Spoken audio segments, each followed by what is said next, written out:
Oke, assalamualaikum warahmatullahi wabarakatuh. Pada kesempatan kali ini kita akan bahas materi mengenai poset. Apa itu poset dan apa saja yang akan kita bahas di materi poset ini? Kita lihat slide berikutnya.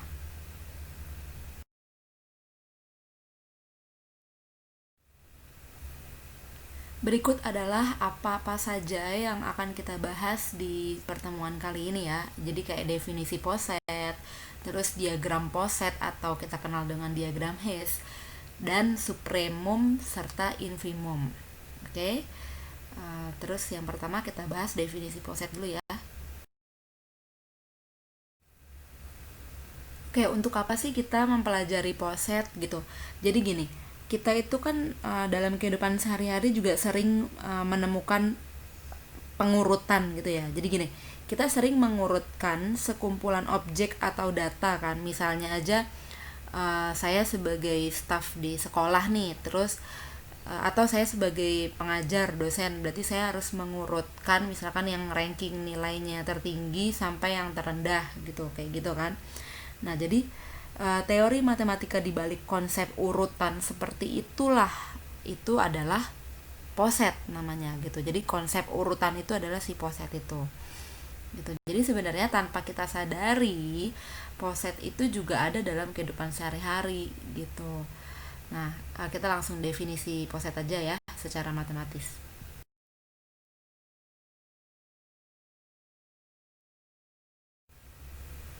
Ya, jadi poset atau yang kita singkat poset itu singkatan dari partially ordered set ya. Jadi poset itu maksudnya itu apa? Jadi gini, kita punya suatu himpunan dan kita punya relasinya, relasi dari himpunan itu gitu ya. Nah, ketika kamu punya suatu himpunan, lalu kamu punya relasi dari himpunan itu dan relasinya itu memiliki sifat reflektif, transitif, serta antisimetrik, maka himpunan dengan relasi tersebut disebut poset. Oke? Jadi, ingat, kamu punya himpunan dengan relasinya memiliki tiga sifat ini, reflektif, transitif, dan antisimetrik, maka himpunan dengan relasi tersebut dinamakan poset. Oke, jadi poset tuh kayak gitu. Gitu, kamu punya himpunan dengan relasinya memiliki tiga sifat ini, harus tiga-tiganya ya. Kalau salah satunya tidak memenuhi sifatnya, misalkan tidak memiliki sifat reflektif, maka dia bukan poset gitu ya. Jadi harus memenuhi tiga sifat ini gitu, reflektif, transitif, dan antisimetrik gitu. Maka himpunan dengan relasi tersebut dinamakan poset gitu ya. Nah, reflektif itu apa? Sedikit kilas balik ya. Reflektif itu pokoknya kalau kayak 1,1 gitu itu reflektif gitu, 2,2 itu reflektif itu. Jadi A berelasi dengan A, jadi untuk setiap A-nya itu anggota di himpunannya gitu, dan A-nya harus anggota di himpunan ya gitu. Terus transitif itu, kalau reflektif itu pencerminan ya tadi. Kalau transitif itu jadi gini, misalkan saya punya 2,3 2,3 anggotanya himpunannya.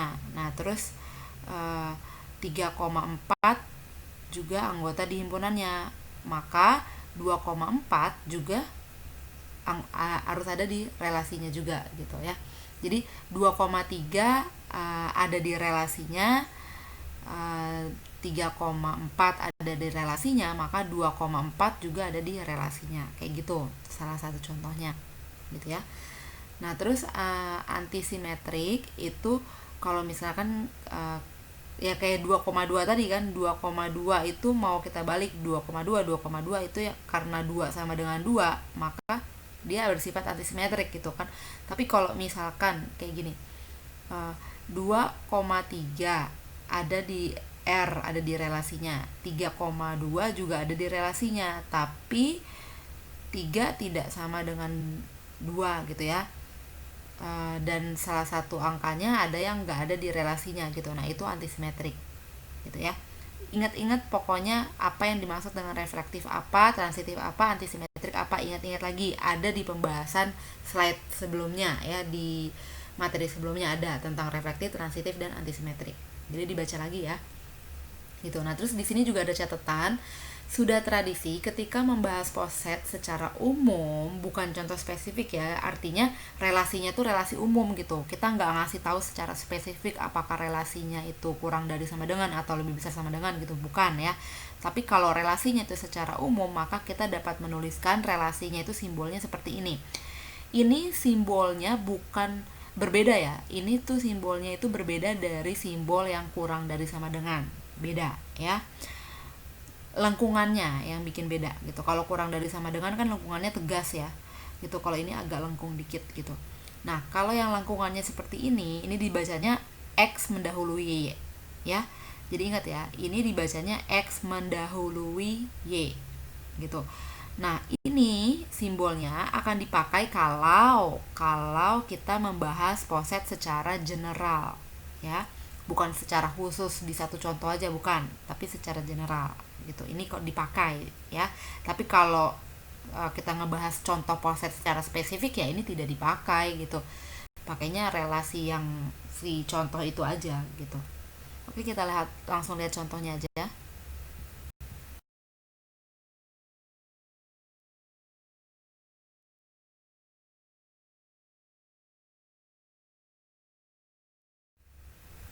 Oke, ini contoh pertama. Contoh pertama gini, saya punya suatu himpunan. Himpunannya itu adalah semua bilangan real.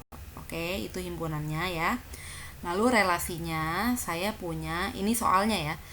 Soalnya itu saya punya relasinya X kurang dari sama dengan Y. Nah, kalau simbol yang ini bukan simbol mendahului ya, tapi yang ini benar-benar simbol kurang dari sama dengan karena tegas bentuk lengkungannya. Ya, gitu. Dan ini kan contohnya spesifik kan, udah dikasih tahu gitu relasinya. Kalau relasinya itu kurang dari sama dengan gitu. Jadi kalau relasinya nggak dikasih tahu, baru pakai yang X mendahului Y yang tadi gitu. Oke, jadi di sini kita punya himpunannya adalah seluruh bilangan real, semua bilangan real itu himpunannya.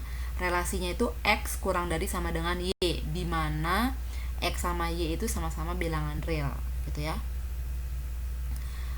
Oke, nah pertanyaannya, apakah R, kurang dari sama dengan ini adalah suatu poset gitu? Apakah himpunan bilangan real dengan relasi kurang dari sama dengan ini adalah suatu poset? Nah, kita lihat jawabannya ya.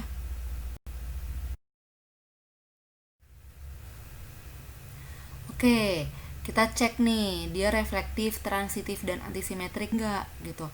Ternyata kurang dari sifat relasi kurang dari sama dengan itu dia reflektif. Kenapa? Karena ada kurang dari sama dengan kan, kurang dari atau sama dengan. Nah, ada kata sama dengannya. Nah, sama dengannya itu yang membuat dia reflektif. Jadi ingat sekali lagi, kalau sifat reflektif tuh yang ibaratnya contohnya tuh kayak 2,2, 1,1, 3,3 itu dia berarti anggotanya reflektif gitu ya. Nah, kalau kayak gini misalkan contoh lah, saya ambil satu bilangan real misalkan 3,3 gitu ya, X-nya 3, Y-nya 3 gitu. 3,3 itu kan reflektif kan, tapi apakah dia memenuhi sifat relasi yang kurang dari sama dengan itu gitu. Nah, sekarang kita coba, X-nya 3, Y-nya 3. Nah, 3 kurang dari sama dengan 3 nggak? Iya kan? Nah, berarti sifat reflektifnya berlaku gitu. Jadi relasinya ternyata memiliki sifat reflektif gitu ya, si relasi kurang dari sama dengan itu. Nah, beda kalau misalkan saya relasinya cuma kurang dari doang ya. Kalau kurang dari nggak ada sama dengannya, berarti sifat reflektif tidak berlaku. Oke, sekali lagi, kalau kurang dari aja berarti sifat reflektif tidak berlaku. Iya kan, secara logika. Misalkan contohnya 3,3. 3 emang kurang dari 3? Enggak kan, gitu. Kecuali kalau saya bilang 3 kurang dari sama dengan 3. Nah, itu baru benar gitu. Oke, jadi sifat reflektif berlaku. Lalu cek sekarang sifat transitif berlaku nggak. Apakah, kan jelas ya, ini berlaku juga ya. Contohnya aja misalkan gini, kita ambil sembarang bilangan real misalkan 2,3 gitu, terus satu lagi 3,4 gitu ya. Nah, pertanyaannya apakah 2,4 masuk ke relasinya gitu kan. Sekarang kita ambil 2,3 aja contohnya. Apakah 2 kurang dari sama dengan 3? Iya, benar ya. Terus 3,4. Apakah 3 kurang dari sama dengan 4? Iya, betul kan? Gitu. Nah, sekarang kita balik lagi. Kan transitif itu apa? X kurang dari sama dengan Y dan Y kurang dari sama dengan Z selalu berakibat X kurang dari sama dengan Z. Benar nggak? Gitu. Nah, tadi 2,3 benar ya, 2 kurang dari sama dengan 3. 3,4, 3 kurang dari sama dengan 4 benar. Nah, berarti kita lihat apakah 2,4 benar? Ternyata benar kan, 2 kan kurang dari sama dengan 4 gitu kan. Nah, berarti memenuhi dong sifat transitifnya, ya kan gitu. Nah, ternyata ini berlaku untuk seluruhnya gitu. Jadi kalau misalkan kita mau bilang, kalau kita mau membuktikan untuk keseluruhan, kita sebetulnya nggak bisa ngebuktiin dengan angka aja gitu.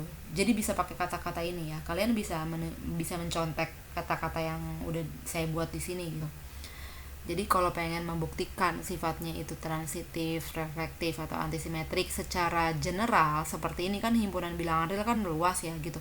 Boleh pakai kata-katanya kayak gini. Jadi ya sifat transitif berlaku karena X kurang dari sama dengan Y dan Y kurang dari sama dengan Z selalu berakibat X kurang dari sama dengan Z gitu untuk semua bilangan real gitu ya. Terus apakah dia bersifat antisimetrik? Nah, iya kan, sama aja gitu, sama juga. Contohnya kayak tadi aja, 2,2 aja misalkan. 2,2 kan sama-sama bilangan real kan, 2 kan. Kan misalkan X-nya 2, Y-nya 2. Ya udah, X kurang dari sama dengan Y dan Y kurang dari sama dengan X, betul kan? Gitu. Karena kenapa bisa terjadi kayak gitu? Karena X-nya sama dengan Y, yaitu sama dengan 2 gitu kan.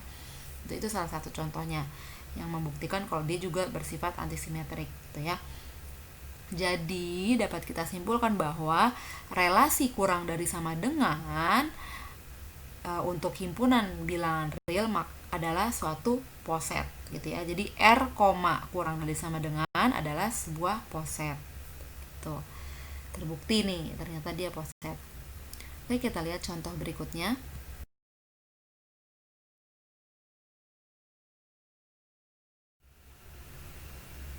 Oke, contoh berikutnya yaitu tentang power set. Jadi sebelumnya dibahas dulu tentang power set ya.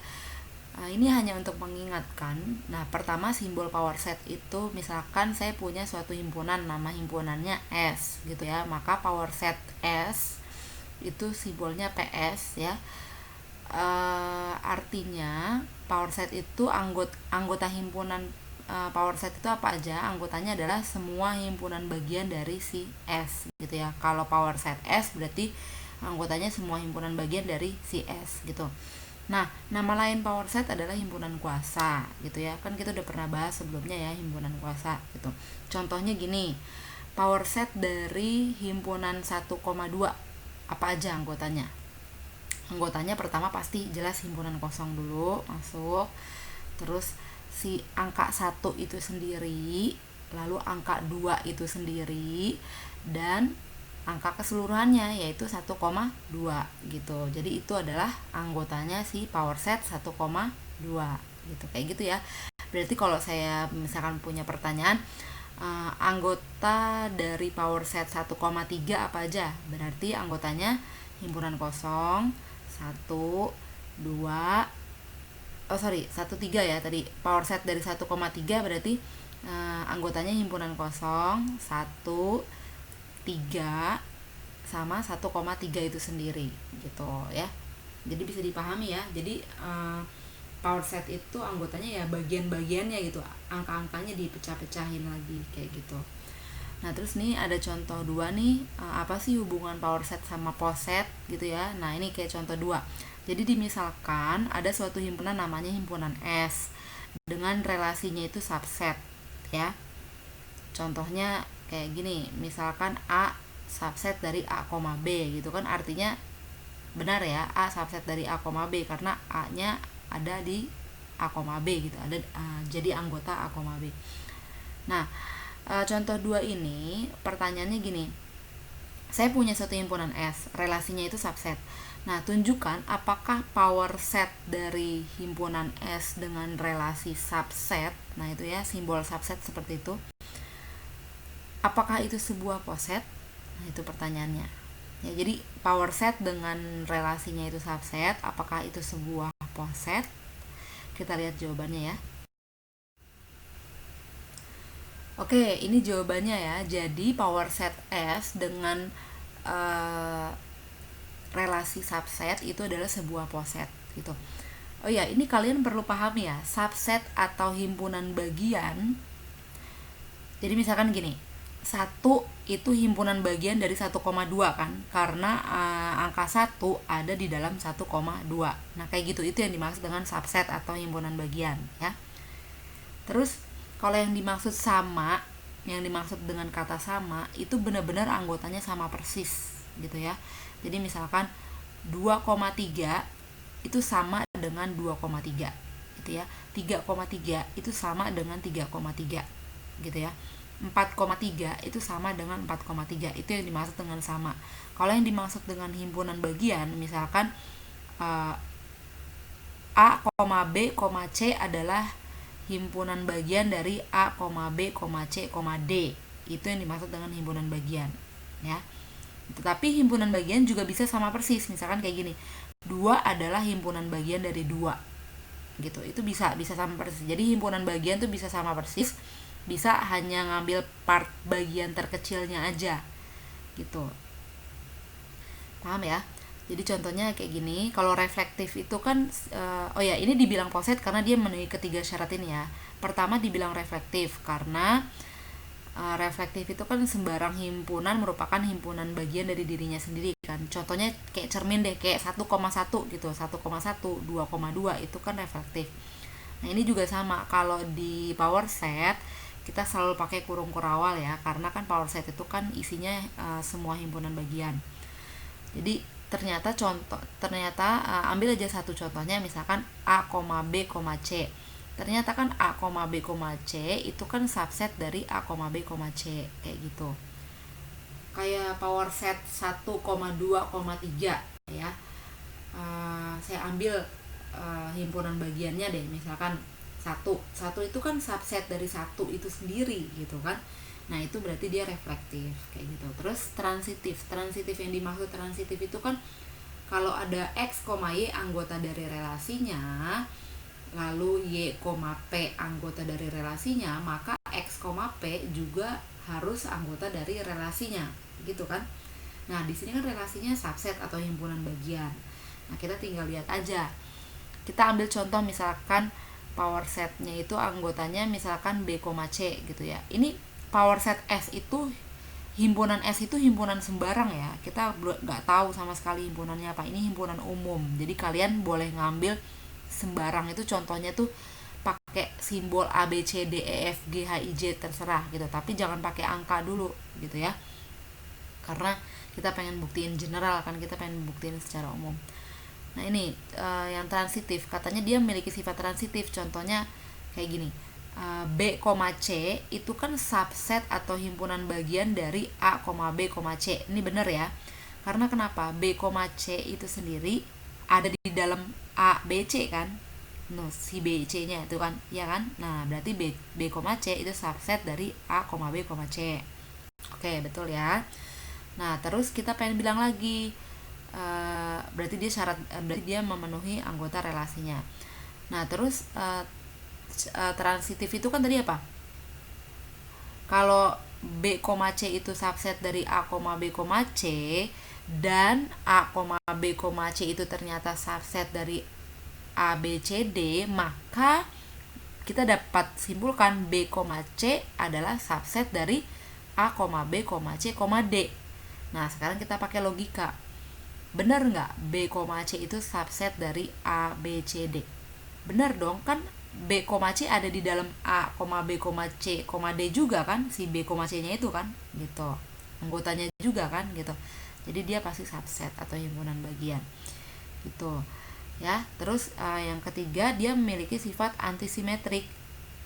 Antisimetrik tuh gini, misalkan contohnya gini, 1,2 anggota dari relasinya. Nah, tapi 2,1 bukan anggota di relasinya karena 1 tidak sama dengan 2. Nah, kayak gitu. Itu salah satu definisi antisimetrik juga ya, gitu. atau kita bilang 1,1 anggota di relasinya, karena 1 sama dengan 1, kayak gitu. Itu bisa pakai cara kayak gitu.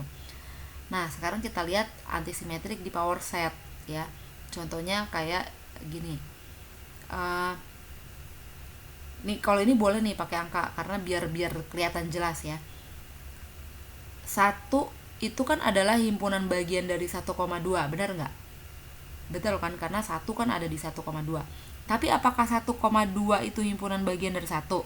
Enggak, karena angka 2-nya nggak ada di 1, ya kan? Nah, berarti 1,2 bukan himpunan bagian atau bukan subset dari 1. Kebalik ya, ada juga 1 yang merupakan himpunan bagian dari 1,2. Gitu, tapi 1,2 bukan himpunan bagian dari 1. Nah, artinya kan apa? 1 itu kalau dia merupakan himpunan bagian dari 1,2 berarti dia anggota dari relasinya ya. Tapi ternyata 1,2 bukan himpunan bagian dari 1, berarti dia bukan anggota dari relasinya. Nah, jelas karena 1 tidak sama dengan 1,2. Gitu, paham ya? Tidak sama, bukan himpunan bagian ya. 1 itu tidak sama dengan 1,2. Kalau mau 1,2 itu sama dengan 1,2, gitu kan? Gitu. Ini memang agak susah menjelaskannya kalau seperti ini. Tapi coba deh kalau untuk materi yang ini baca lagi tentang power set, baca dulu tentang power set, habis itu baca lagi tentang definisi antisimetrik, transitif dan reflektif, baca lagi ya. Nah, nanti tinggal digabungin deh tuh gitu, antara kamu udah paham tentang power set, terus kamu udah paham definisi reflektif, transitif sama antisimetrik, ya udah tinggal dicek gitu. Nah, ternyata setelah dicek dia memenuhi ketiga syarat ini, maka power set dari himpunan F dengan relasinya yaitu subset adalah sebuah poset. Tuh.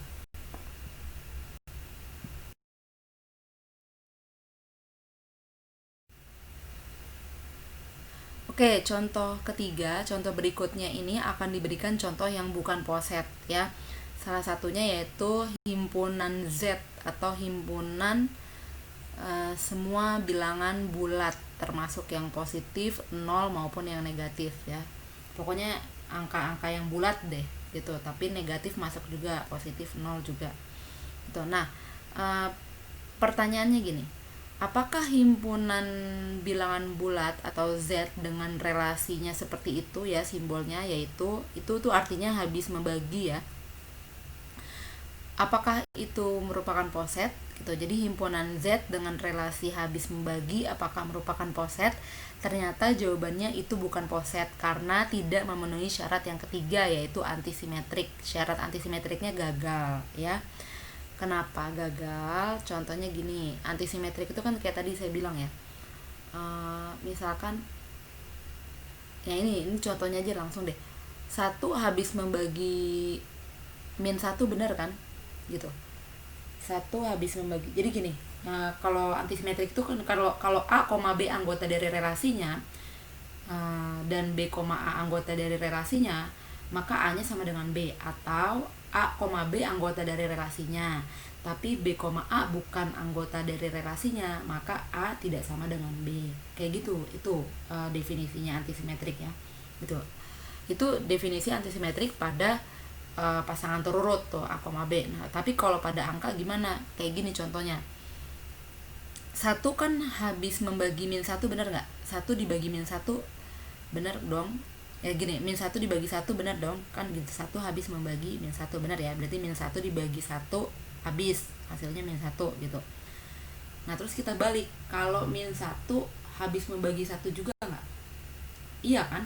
1 dibagi -1 ya sama dengan -1 juga gitu.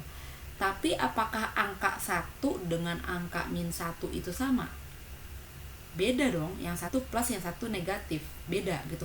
Bahkan -2 itu tidak sama dengan 2 ya, angka -2 itu tidak sama dengan 2, beda gitu. Nah, berarti karena harusnya gini, harusnya nih kalau kita pengen bilang si himpunan bilangan bulat ini antisimetrik, harusnya gini. 1 kan habis membagi -1 dan -1 kan habis membagi 1 juga nih. Nah, artinya 1 sama dengan min 1. Nah, itu kalau yang dimaksud dengan antisimetrik. Tapi kan pada faktanya dengan logika kita, 1 habis membagi min 1. Ya. Dan min 1 habis membagi 1. Sedangkan 1 sama min 1 sama-sama anggota bilangan bulat. Ya. Gitu. Tapi kan 1 tidak sama dengan min 1. Gitu. Jadi dia bukan antisimetri. Dia gagal di antisimetrik. Maka dapat disimpulkan dia bukan poset gitu ya. Bisa dipahami ya. Gitu. Jadi kalau misalkan kalau kita mau bilang ini poset, berarti gini aja, himpunan bilangan bulat positif gitu. Himpunan bilangan bulat positif dengan relasinya habis membagi itu pasti poset gitu. Karena kenapa? Ya misalkan kayak tadi aja contohnya ya. Gitu. Misalkan 2 habis membagi 2 gitu kan, dan ya karena 2 habis membagi 2 dan 2 habis membagi 2 lagi gitu kan, itu pasti karena 2 sama dengan 2 kayak gitu. Itu baru memenuhi sifat antisimetrik. Oke, kita lihat slide berikutnya.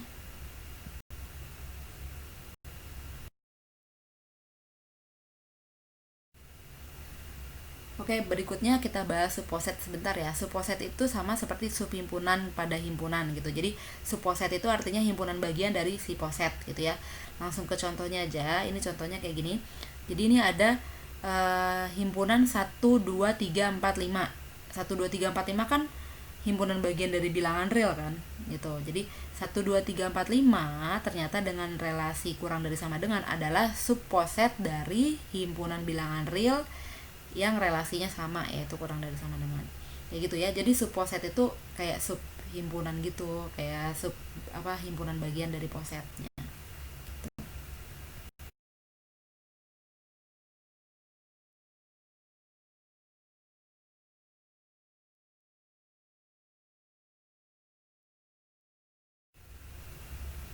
Oke, berikutnya kita akan membuat diagram hash atau diagram poset. Diagram hash ini penting karena nanti supremum sama infimum itu menggunakan diagram hash juga untuk alat bantunya gitu ya.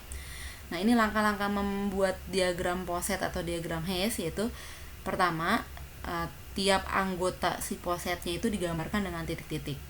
Lalu kan kita punya relasinya, ini di sini relasinya mendahului ya. Ingat ya, tanda itu seperti tanda yang kurang dari sama dengan itu artinya mendahului.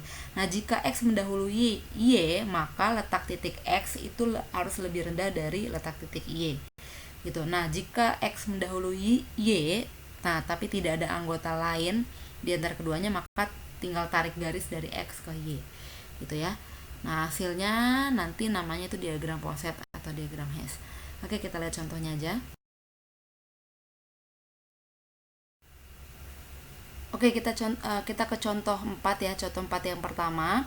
Ini contoh 4 yang pertama ini saya punya himpunannya itu 1, 2, 3, 4, 5 dengan relasinya itu kurang dari sama dengan. Nah, ini kan poset nih, sudah terbukti poset ya tadi ya di sebelumnya. Nah, sekarang kita akan bikin diagram hash-nya kayak gimana. Nah, tadi kan urutannya apa? Ini kita lihat aja. 1 kurang dari sama dengan 2 kan? Benar nggak? 1 kan kurang dari sama dengan 2. Nah, angka 1 ya. Angka 1 kan kurang dari sama dengan 2. Ya berarti kita nulis angka 1 titiknya itu di bawahnya angka 2 gitu. Jadi cara bacanya, ini cara baca untuk diagram hash, kita bacanya dari bawah ke atas ya. Oke? Cara bacanya dari bawah ke atas. Nah, ini bisa kita lihat gambar diagram hash-nya seperti ini. Ya, jadi dia lurus ke atas gitu ya. Karena kenapa? Jadi pertama cara bikin diagram hash-nya tuh saya tulis angka 1 dulu, karena angka 1 itu kurang dari sama dengan 2, kurang dari sama dengan 3, kurang dari sama dengan 4, dan kurang dari sama dengan angka 5 kan. Itu berarti angka 1 berada di paling bawah gitu. Berikutnya angka 3 apakah kurang dari sama dengan 2? Enggak kan. Nah, angka 2 kan kurang dari sama dengan 3, tapi angka 2 kan lebih besar dari 1 kan. Berarti dia letaknya abis angka 1, abis itu angka 2 gitu. Abis angka 2, angka 3, abis angka 3, angka 4, abis angka 4, angka 5 gitu ya. Jadi cara baca diagram hash itu dari bawah ke atas cara bacanya. Jadi gini, ini kan kita udah punya nih diagram hash-nya udah ditulis kan. Nah, ini cara bacanya berarti gini. 1 itu kurang dari sama dengan 2, 2 kurang dari sama dengan 3, 3 kurang dari sama dengan 4, 4 kurang dari sama dengan 5. Nah, jadi diagram Hess-nya seperti ini, garis lurus gitu. Gitu, dari bawah ke atas gitu. Nah, ini juga bisa saya bilang kayak gini kan. 2 kurang dari sama dengan 4. Bener dong? Makanya posisi 2 itu ada di bawahnya 4. Bener kan? Gitu.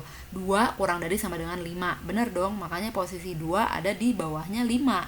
Iya kan? Nah, kayak gitu. Jadi diagram Hess-nya sudah sesuai ya. Ternyata diagram Hess-nya seperti ini, gambar garis lurus kayak gitu. Oke. Terus ke contoh 2. Nah, berikutnya yang contoh 2 juga sama. Jadi diberikan himpunan yaitu 1, 2, 3, 4, 5, 6 dengan relasinya itu habis membagi. Nah, ini kita pertama bikin, ini kan diagram Hess kayak gini. Ini pertama itu dibikin dari bawah dulu.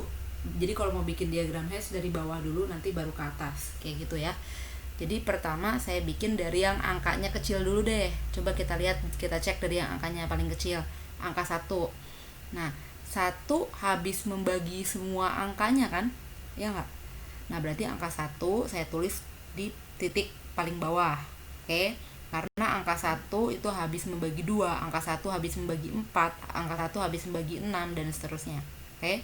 Nah, selanjutnya saya tulis angka kecil yang kedua, angka berapa? Angka 2 kan? 2 habis membagi berapa aja?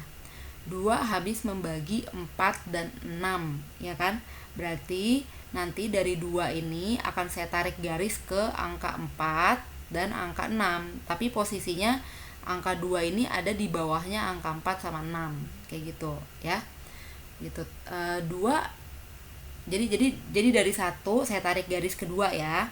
Nah, ntar dari 2 saya tarik garis ke 4 sama 6 gitu ya. Karena 1 habis membagi 2, 1 habis membagi 4, 1 habis membagi 6. Berarti dia posisinya 1 paling bawah gitu.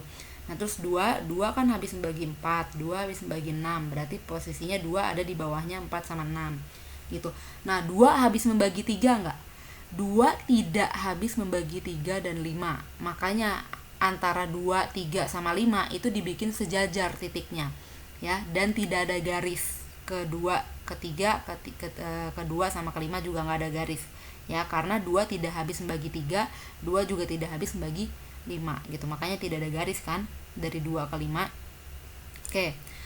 Jadi sudah bisa dipahami ya. Nah, terus 3 habis membagi 6. 3 tidak habis membagi 4, makanya tidak ada garis dari 3 ke 4 ya. 3 tidak habis membagi 5, makanya tidak ada garis dari 3 ke 5. 5 tidak habis membagi 4 dan 6, makanya tidak ada garis dari 5 ke manapun ya. Itu. Oke, paham ya sampai sini? Nah, jadi di sini 3 karena habis membagi 6, jadi 3 juga garisnya ke 6 gitu. Jadi sehingga didapatlah diagram Hess-nya seperti ini. Kayak gitu ya. Jadi kalau kita baca keseluruhan diagram Hess yang kedua ini, itu cara bacanya dari bawah ke atas ya. Ini cara bacanya. 1 habis membagi 2, 1 habis membagi 3, 1 habis membagi 5, 1 habis membagi 4, 1 habis membagi 6 gitu ya. 1 habis membagi 4, tapi kok nggak ada garis dari 1 ke 4? Nggak usah, cukup lihat aja kan ada garis dari 1 ke 2, 2 ke 4. Itu kan sama aja gitu jalurnya gitu ya. Gitu. Jadi jalurnya tuh dari bawah ke atas ya. Gitu. Jadi jalurnya itu dari bawah ke atas gitu. Nah, 1 habis membagi 4. Nah, jalurnya berarti 1 lewat 2 dulu baru lewat 4 kayak gitu. Terus apalagi 3 habis itu kita bacanya yang setara ya. 2 habis membagi 4, 2 habis membagi 6, terus 3 habis membagi 6. Nah, 5 tidak habis membagi apapun ya. Gitu. Jadi tidak ada garis dari 5 kemanapun kayak gitu ya. Pokoknya intinya selalu baca dari bawah ke atas. Cara bacanya gitu, cara baca diagram Hess. Dan cara membuatnya gitu. Jadi selalu buat dari yang angkanya kecil dulu. Coba terus habis itu ke angkanya yang besar, dicoba dengan relasinya ya.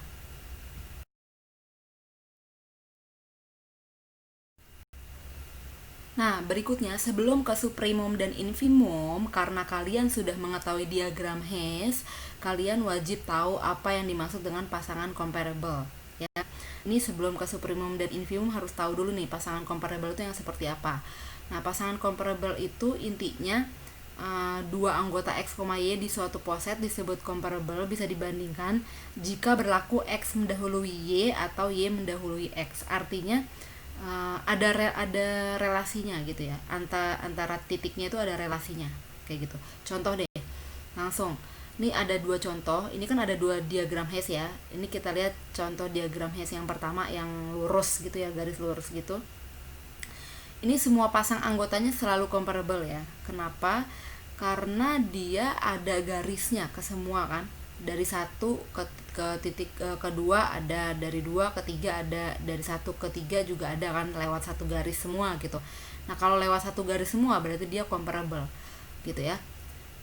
Gitu.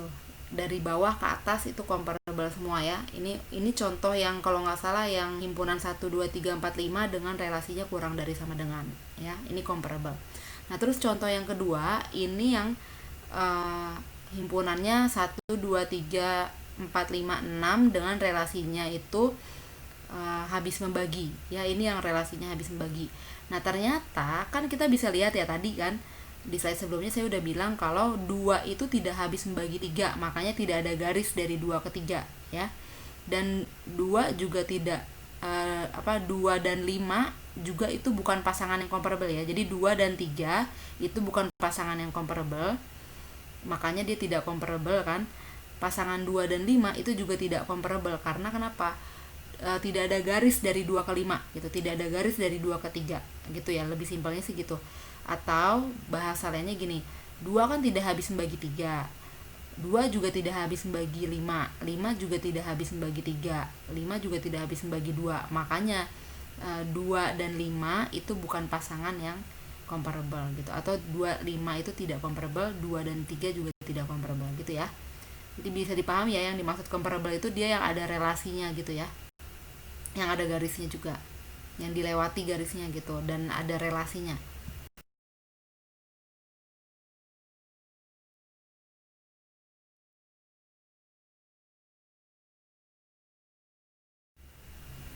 Nah, berikutnya kita ke supremum dan infimum. Yang supremum dulu ya. Jadi supremum itu sebelum membahas supremum, kita bahas dulu batas atas bersama. Jadi batas atas bersama adalah seperti ini.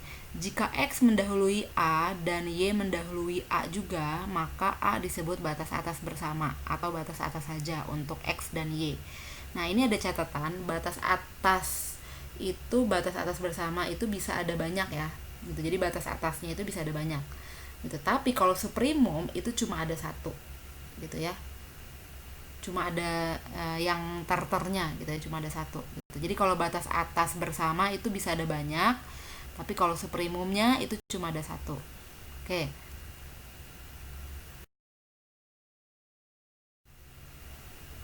Ya, jadi yang dimaksud supremum adalah batas atas yang terkecil, itu dimaksud dengan supremum. Simbolnya yaitu sub X, Y gitu. Nah, ini ada dua catatan. Jika ada dua anggota yang sama-sama comparable, maka supremumnya adalah mana yang paling tinggi dari dua anggota itu. Nah, terus catatan yang kedua, jika semua batas atasnya tidak memiliki anggota terkecil, nggak ada sama sekali batas atasnya yang terkecil, maka supremumnya tidak ada. Berarti ada kemungkinan dalam satu pasang itu tidak ada supremumnya gitu ya, ada kemungkinan kayak gitu. Jadi ingat ya, supremum itu batas atas terkecil gitu ya. Jadi dari seluruh batas atas cari yang paling bawah gitu ya. Dari seluruh batas atas cari yang paling bawah, itu adalah supremumnya atau batas atas terkecilnya. Itu dalam diagram Hess ya. Itu cari yang paling bawah di antara seluruh batas atas. Itu supremumnya. Nah, kalau yang paling bawahnya itu ada dua, ya cari yang paling tinggi di antara dua itu gitu.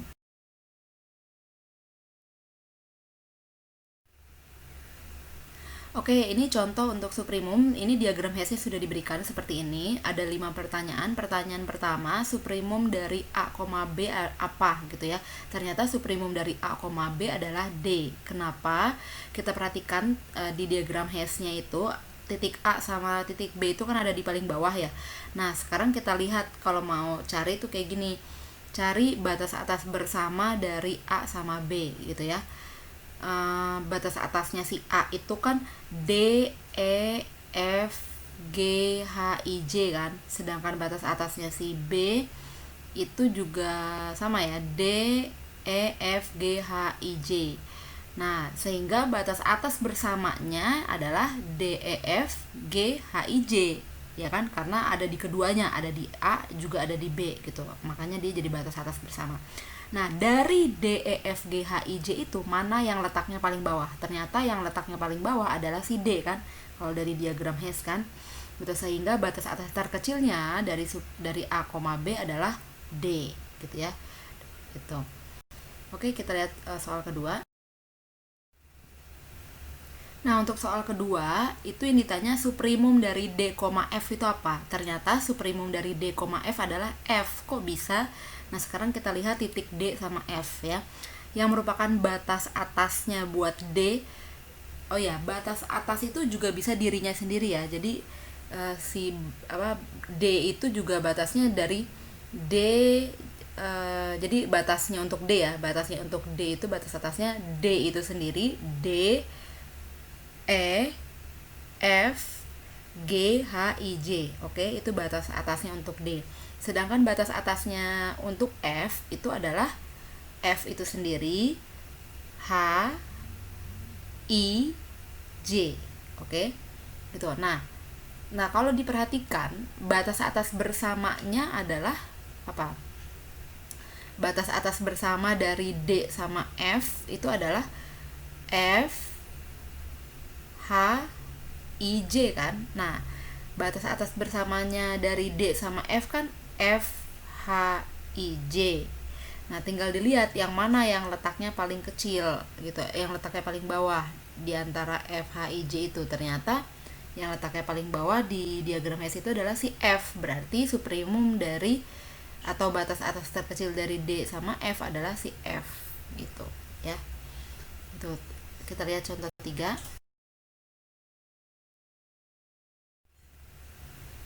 Oke, kita lihat nomor 3, suprimum dari A, C itu apa? Ternyata suprimum dari A, C adalah I. Kenapa? Sekarang kita perhatikan, lihat titik A sama C. Titik A itu dia batas atasnya itu ya A itu sendiri ya, A, D, D, E, apalagi D, E, F, H, G, I, J ya, itu batas atasnya A. Sedangkan batas atasnya C itu hanya I sama J aja, ya kan? Gitu, batas atasnya si C itu hanya I sama J. Berarti batas atas bersama untuk A dan C adalah I, J. Nah, dari I, J itu mana yang merupakan batas atas terkecil? Lihat aja yang paling kecil kedudukannya. Paling kecil kedudukannya kan antara I sama J kan yang I dong, karena J kan lebih tinggi kan garisnya. Gitu. Jadi, batas atas terkecil atau suprimum dari A, C adalah I. Gitu ya. Nah, terus kalian yang nomor 4, itu suprimum dari H, I kok tidak ada? Nah, sekarang kita perhatikan titik H sama titik I ya. Suprimum dari H sama I tidak ada. Kenapa? Karena titik H itu tidak punya batas atas, sedangkan titik I itu batas atasnya hanya J. Oke? Nah, karena H itu tidak punya batas atas dan titik I itu batas atasnya hanya J, berarti tidak ada batas atas bersama untuk H dan I, sehingga suprimum H, I tidak ada. Oke? Selanjutnya yang nomor 5, suprimum F, G juga tidak ada. Ya. Kenapa suprimum F, G tidak ada? Nah, ini kan kita perhatikan ya.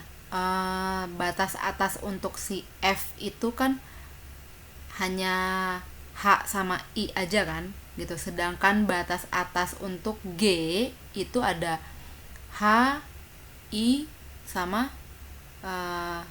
G ya. HI ya. Sorry. Jadi batas atas bersama untuk F dan G kan adalah HI kan. Gitu. Tapi kita perhatikan karena batas atas bersama dari F sama G ini HI, kita perhatikan kedudukan antara H sama I itu kan setara. Ya kan? Gitu. Dan yang paling penting H sama I itu tidak comparable karena tidak ada garis yang menghubungkan antara H sama I. Oke? Tidak ada relasinya H sama I itu, gitu ya. Karena kedudukannya sama di diagram Hayes dan tidak ada garisnya atau tidak ada relasinya atau tidak comparable si H sama I ini, maka supremum F, G itu tidak ada. Oke? Kan kita mencari batas atas bersama, terus nanti dari batas atas bersama itu kan dicari yang terkecilnya gitu kan. Ternyata kan batas atas bersamanya H sama I. Nah, dari H sama I itu kan kedudukannya sama, tapi tidak ada garis kan yang menghubungkan keduanya. Ya udah, berarti supremum F, G tidak ada gitu.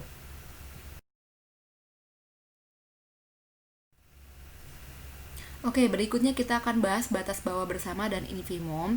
Jadi sebelum kita bahas infimum, kita bahas batas bawah bersama dulu ya. Jadi jika B mendahului X dan ternyata B juga mendahului Y, maka B disebut batas bawah bersama atau batas bawah saja untuk X dan Y. Nah, di sini juga catatan, batas bawah itu bisa ada banyak, sama seperti batas atas bersama ya. Ini kalau yang sekarang kita bilangnya batas bawah bersama.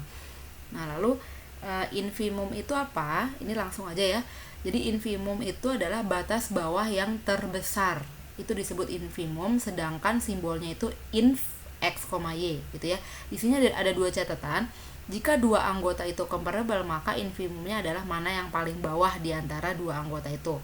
Lalu ada catatan lagi, jika semua batas bawahnya itu tidak memiliki anggota terbesar, maka infimumnya juga tidak ada, sama seperti supremum ya. Gitu. Jadi kalau supremum itu batas atas terkecil, kalau infimum itu batas bawah yang terbesar, gitu ya. Artinya dari seluruh batas bawah, lihat yang kedudukannya paling atas, gitu ya. Itu infimum.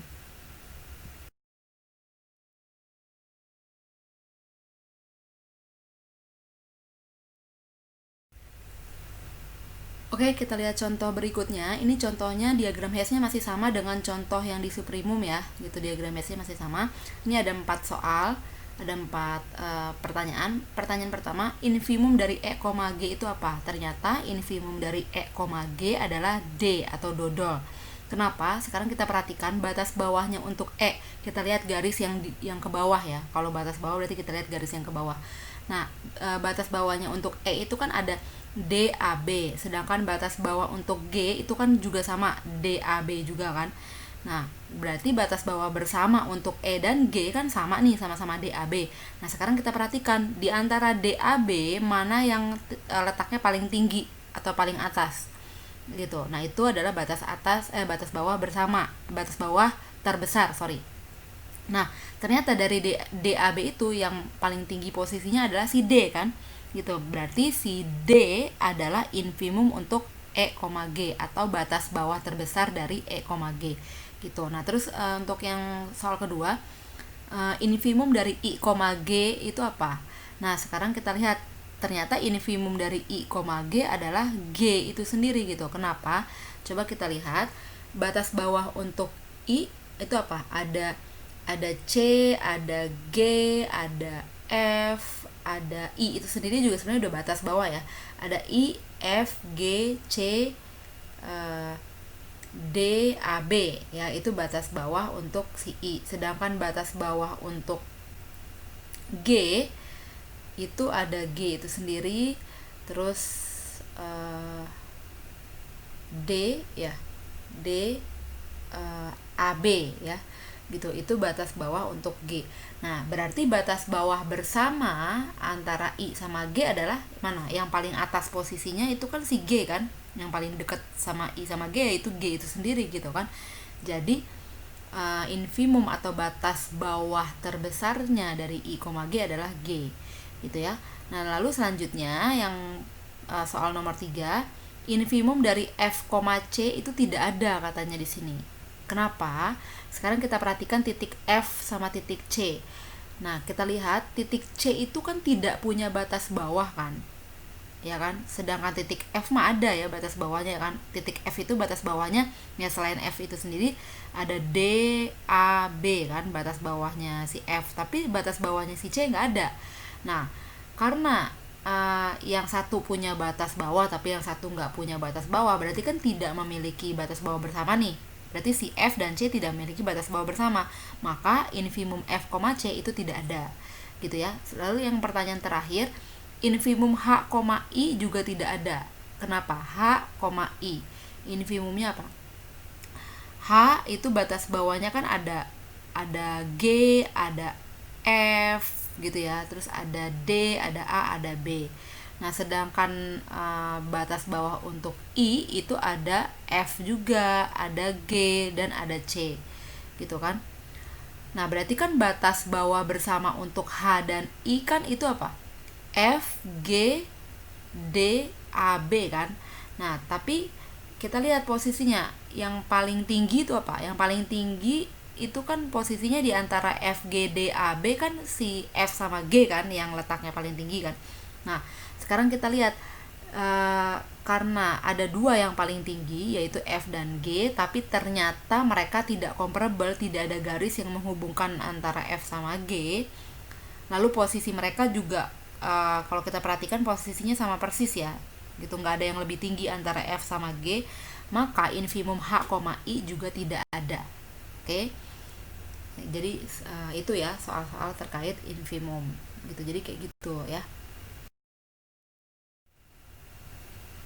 Oke, sekian pembahasan kali ini mengenai poset. Wassalamualaikum warahmatullahi wabarakatuh.